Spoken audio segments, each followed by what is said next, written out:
A blockchain, as you can see in the slide, is a trusted distributed layer. We can use that in order to record transactions.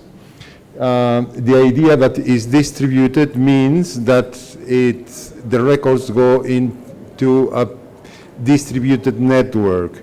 A single record will be stored in quite a number of different servers based on a peer-to-peer network. So basically it's decentralized. The records are not in a single location. And there is a relation of trust between the different agents of the network, between the different entities that are running these servers. In a blockchain, we have the situation on the right where the information is stored in the centralized servers, distributed servers, and each server has a different copy of the same information. A very important issue is the core of why blockchains work and cryptocurrencies have been working is a matter of trust. Okay, there is a trust among the parties. The various peer computers are set up on a trust basis.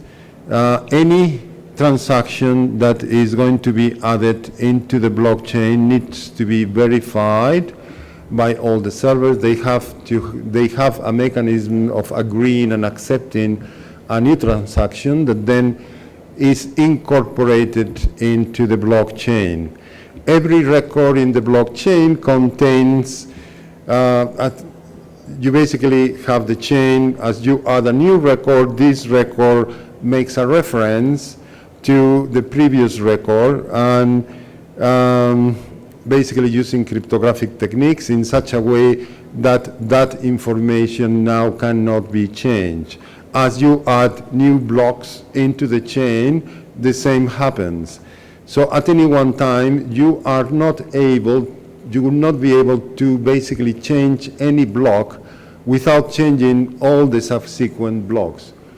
There are two important concepts, is the permissionless versus the permission blockchain.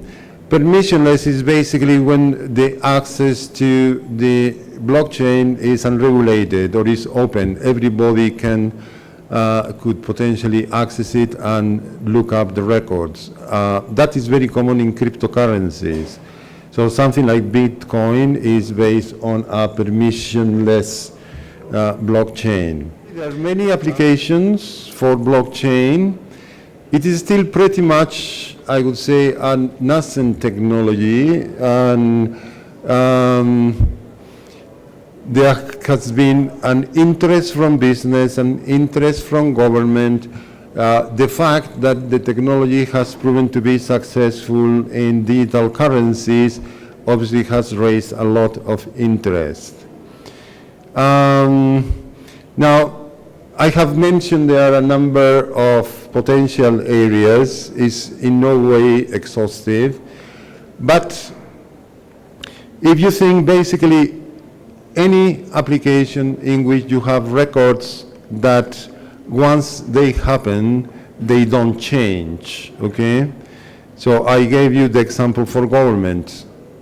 It could be a land transaction. Once the land has been sold, that is a record, and once it has happened, it cannot be undone, okay? Also in government, for instance, IDs. If you get an ID, you get an ID, okay? So that ID is the ID. If there is a public record of it, then you don't keep changing your name or your place of birth or whatever, okay?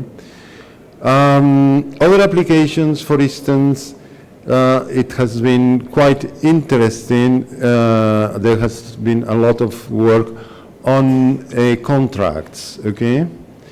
So you enter into a contract, that contract can be put into a blockchain because once the contract has been signed, it has been signed. It's an unchangeable record, okay? If there is any addition or change to the contract, that can be added as a new block into the contract.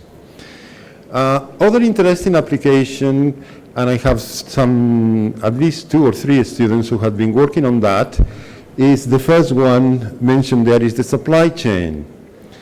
For instance, in this country we have had many issues where we find fake medicines, okay? So one of the potential applications of blockchain is that the manufacturer of the medicines create a blockchain of the medicines that they are producing. Then the whole supply chain of how these medicines go from the manufacturer to the wholesaler, to the retailer, and potentially to the client can be monitored.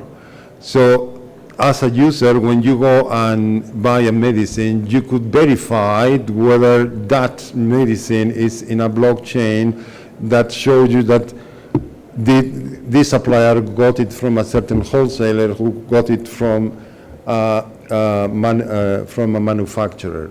Now, one of the problems that has been dealt with cryptocurrencies is that part of the complication of the cryptocurrencies and where they bring the value is that they need to be mined.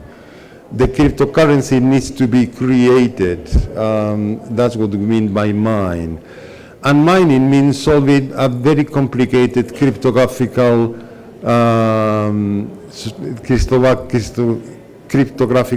equation. The solution requires a lot of computing power. So there has been a business going on, people have invested millions, is to mine cryptocurrencies. You need a lot of computing power, and therefore you spend a lot of power doing that. So we had embarked into a project to see whether we can use solar energy in order to do the mining, okay? So it's still an ongoing project. And we still don't have major conclusions, so you'll have to watch this space. So as we know, a country like Venezuela is appreciating cryptocurrency. As we know, they're not doing quite well due to hyperinflation. So a question, what's the impact of cryptocurrency on our Forex industry? Because as we know, we have over 2,000 cryptocurrencies that soon people will start substituting it for local currency. So what will be its impact on our current economies and Forex industry? I have another question when it comes to compatibility. As I was working on my blockchain, I had a problem with it because it was not as compatible with Ethereum. So what's the future of blockchain? If I use Hyperledger Fabric, how can it be compatible with Ethereum in the long run? And another question is, transactions are stored within blocks, as we know, but in the near future, maybe 20, 30 years, we're going to see that a lot of space will be required to store all these transactions.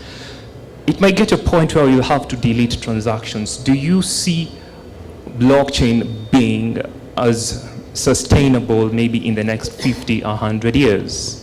And in the case of security, we know it is immutable, but quantum computing is actually coming up. We know IBM is really working on quantum computers, and we know it has a reversal capability.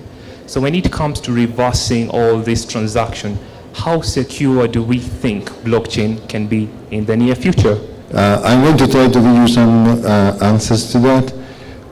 First of all, about the space and the storage requirements, I'm afraid that's not going to be a problem. Actually, the problem with blockchains is not storage, okay?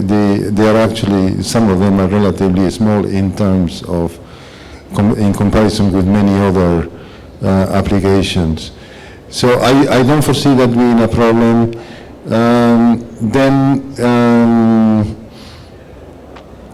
Yes, remind me what...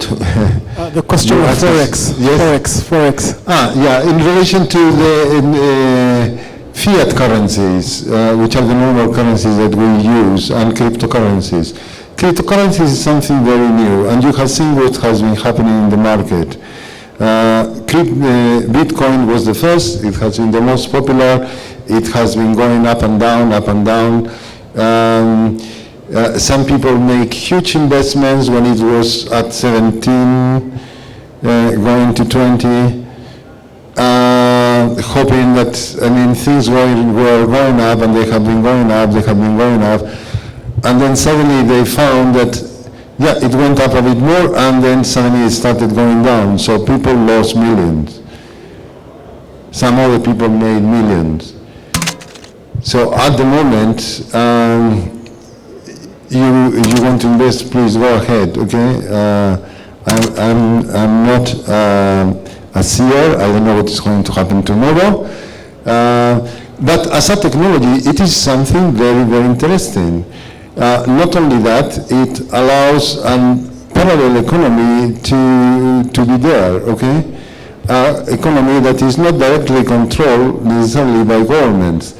And control by governments can be good, but it can also be bad, okay? So there are advantages of currencies being controlled by governments. There are also disadvantages, okay? And I could give you many disadvantages to that. There are also many advantages to that. But it's a space to see what is happening. If you want to take a risk, you can invest, and you may be able to make money, but you may also lose money. What is very interesting is that cryptocurrencies are not bound to a certain geographical space. So if you invest on them, you are not subject to how the economy in Kenya is doing, or the economy in, I don't know, Switzerland. Then you also mentioned something about compatibility of platforms. Sorry, there are things that have been deployed as open source, so there is the open source community that will support them, will expand them. There are other ones that are proprietary, so it's not in the interest of their creators that they become open source or that they are compatible with others, okay? It's just a business game.